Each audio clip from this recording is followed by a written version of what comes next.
মিলি, আমার মতো একজন খারাপ মানুষের সাথে সম্পর্ক করে তুমি তোমার নতুন জীবনটাকে নষ্ট করো না মিলি।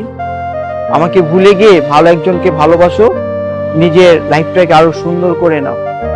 যে কোনো রাস্তায়, যে কোনো এক নদীর পাড়ে আমার মৃত্যুর লাশ ভাসতে থাকবে। সুতরাং আমার মতো খারাপ মানুষের সাথে সম্পর্ক করে তুমি তোমার সুন্দর ভবিষ্যৎটাকে নষ্ট করো না। ভালো থেকো মিলি। মিলির জন্য কি বিজয় ভালো হতে পারে না? তুমি আর আমি দূরে কোথাও চলে যাব, দূরে কোথায় ভালো থাকবো। আমি যে তোমাকে নিয়ে কত স্বপ্ন দেখেছি, মিলি আর বিশ্রামের মধ্যে তুমি কোনটা বেছে নিবে?